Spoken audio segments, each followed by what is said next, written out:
Carpe Noctem listeners and viewers, this is Delores Fisher coming to you live from Comic-Con.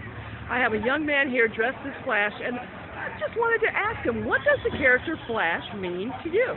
Well, for me, the Flash it's not just a costume to me. I'm wearing this costume because growing up, it's actually a nickname for me. I've been known as the Flash since I was 4 years old. Okay. I ran track my entire life. I've been faster, like always been faster than most people around me. I ran track my entire life. Coming up, everyone knew me as the Flash. All of my friends from middle school to high school know me as the Flash. And this, coming from being 4 years old and getting that nickname to becoming an adult and being able to wear this costume, because I've never had an authentic costume. This has been a dream come true to me.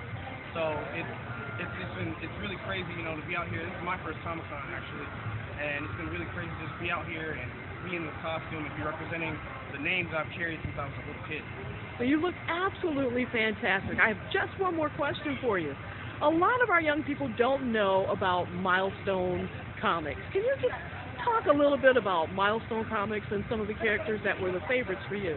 Yes, actually, I'm not overly familiar with Milestone Comics, but I have heard of Milestone Comics. I know the characters Icon and Static Shock came from Milestone Comics, and DC Comics ended up, you know, acquiring Milestone and bringing some of those characters into the DC universe.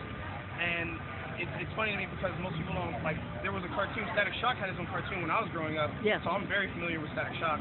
And most people actually don't know who that character is, and they don't know his origins, that he actually originated from a completely different line of comic books that started off trying to emphasize black characters. Yes. And I really appreciated that there was a whole line of these characters that no one even knew about.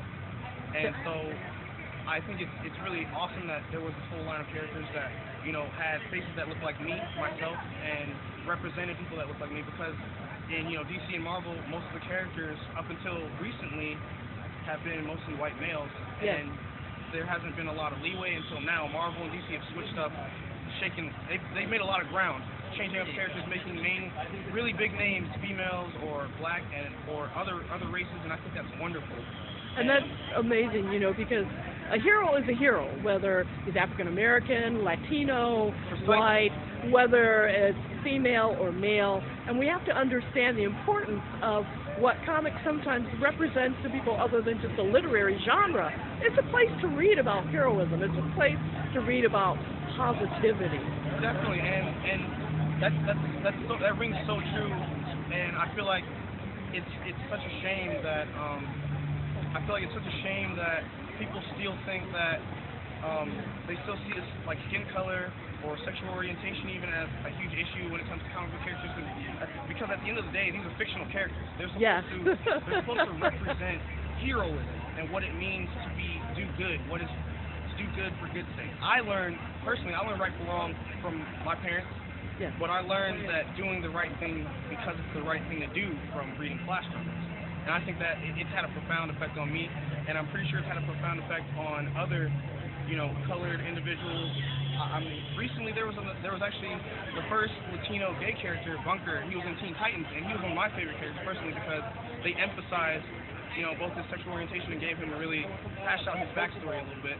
I think they could have done a little bit better because the series got canceled, but I thought he was a really great character in that it gives people who come from different backgrounds someone to look up to.